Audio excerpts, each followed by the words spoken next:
আসসালামু আলাইকুম।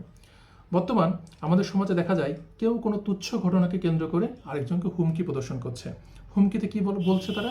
তুমি যদি এই কাজটি করো তাহলে তোমার এরকম করব, তুমি যদি এই কাজটি করো তোমাকে হত্যা করব, তোমাকে মারবো, তোমাকে ঘর থেকে বের হতে দেবো না, ইত্যাদি ইত্যাদি। কোনো তুচ্ছ ঘটনা হোক, পূর্বশত্রুতার জের ধরে হোক বা যে কোনো কারণেই হোক, কেউ কাউকে হুমকি প্রদর্শন করছে। বা বাড়িতে কোনো পরিবারের লোক বা প্রতিবেশী কেউ কাউকে হুমকি প্রদর্শন করছে। সেক্ষেত্রে আইনগত প্রতিকারটি কি? চলেন আজকের ভিডিওতে আমরা জানি যে কেউ যদি কাউকে হুমকি প্রদর্শন করে সেক্ষেত্রে আইনগত প্রতিকার কি। এক্ষেত্রে আইনগত প্রতিকারটি বলা আছে ফৌজদারি কার্যবিধির 107 এবং 117 গ ধারাতে। কেউ যদি আপনাকে ভয় দেখায়, হুমকি দেয়, আপনার শান্তি নষ্ট করার চেষ্টা করে, তখন ফৌজদারি কার্যবিধির 107 ধারা অনুযায়ী আপনি আইনগত প্রতিকার চাইতে পারেন।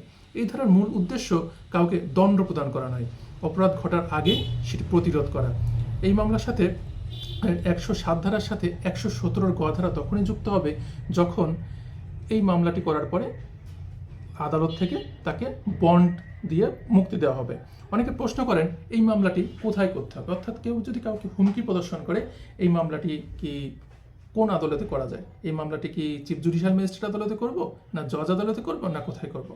এই মামলাটি চিফ জুডিশিয়াল ম্যাজিস্ট্রেটেও না, কোনো আমলি আদালতেও না, বা কোনো জজ আদালতেও না। এই মামলাটি করতে হবে যে জেলায় সে বসবাস করছে, সেই বাদী হোক বা আসামি হোক, সে যে জেলায় বসবাস করছে সেই জেলার নির্বাহী ম্যাজিস্ট্রেট আদালতে।